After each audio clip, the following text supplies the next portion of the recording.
لا هەڵبژاردنەکان نزیک دەبینەوە کەچی تا ئێستا لایەنە کوردیەکان یەک ڕیز نین. چاودێران پێیان وایە یەک ڕیز نەبوونی لایەنە کوردیەکان لە ناوچە کێشە لە سەرەکاندا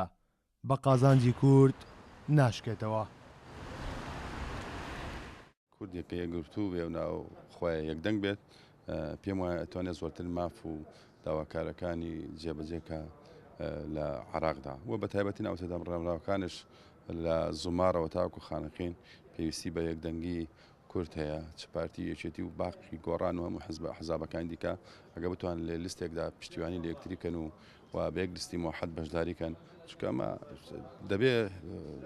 بیرکردنەوەی حزبی وەلا بندرێت لەم کاتدا لەم ناوچانە چونکە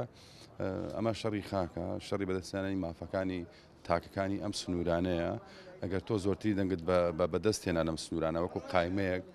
لە ئەو گوتم لە زومارەوە تاوەکو خانەقین ئەو کاتە باشترین ماف بۆ تاچی کورد بەدی دێنی لەم ناوچانەدا چونکە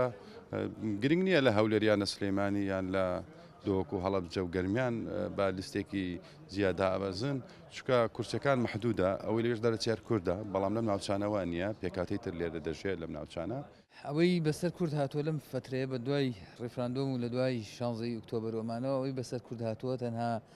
خیارێکە لە بەردەم کورداما بێ وابزانام تەنها یەک ڕیزیە ئەگەر یەکریزی نەبێت لە کەرکووکە پێم وابێ کە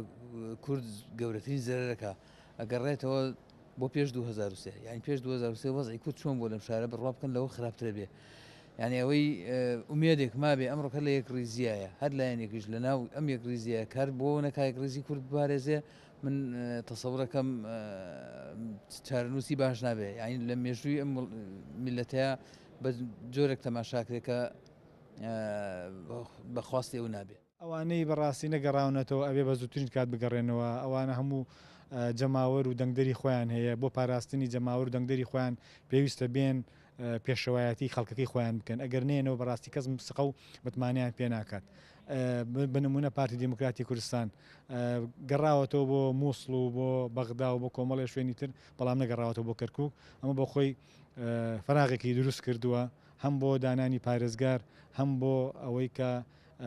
دۆست و لایەنگرانی خۆیان ئەندامەکانیان زۆر نیگەران بوونە ناومێت بوونە لیان بۆیە داواکارم بەڕاستی بە زووترکان بگەڕێنەوە. ڕووداوەکانی دوای ڕێفراندۆم و لە دەستوونی دەستکەوتەکانی کورد